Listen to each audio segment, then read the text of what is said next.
जय श्री श्याम मेरे प्यारे दोस्तों। एक प्यार ऐसा भी। एक आदमी ने एक बहुत ही खूबसूरत लड़की से शादी की। शादी के बाद दोनों की जिंदगी बहुत प्यार से गुजर रही थी। वह उसे बहुत चाहता था और उसकी खूबसूरती की हमेशा तारीफ किया करता था। लेकिन कुछ महीनों के बाद लड़की चर्म रोग से ग्रसित हो गई और धीरे धीरे उसकी खूबसूरती जाने लगी। खुद को इस तरह देख उसके मन में डर समाने लगा कि यदि वह बदसूरत हो गई तो उसका पति उससे नफरत करने लगेगा और वह उसकी नफरत बर्दाश्त नहीं कर पाएगी। इस बीच एक दिन पति को किसी काम से शहर से बाहर जाना पड़ा। काम खत्म कर जब वह घर वापस लौट रहा था, उसका एक्सीडेंट हो गया।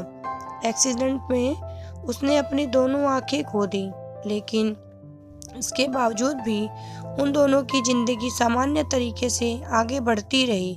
समय गुजरता रहा और अपने चर्म रोग के कारण लड़की ने अपनी खूबसूरती पूरी तरह गंवा दी।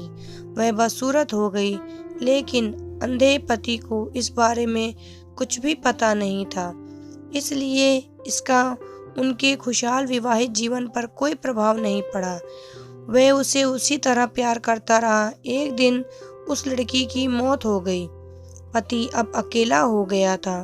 वह बहुत दुखी था। वह उस शहर को छोड़कर जाना चाहता था।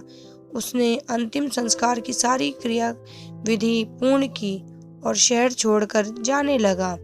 तभी एक आदमी ने पीछे से उसे पुकारा और पास आकर कहा, अब तुम बिना सहारे के अकेले कैसे चल पाओगे?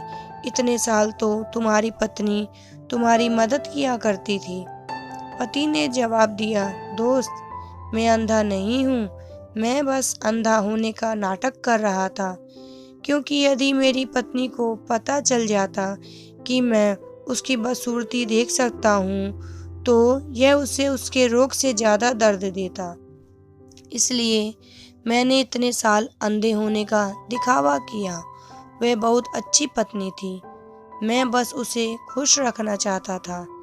सीख, खुश रहने के लिए हमें भी एक दूसरे की कमियों के प्रति आंखें बंद कर लेनी चाहिए और उन कमियों को नज़रअंदाज कर देना चाहिए। जय श्री श्याम मेरे प्यारे दोस्तों।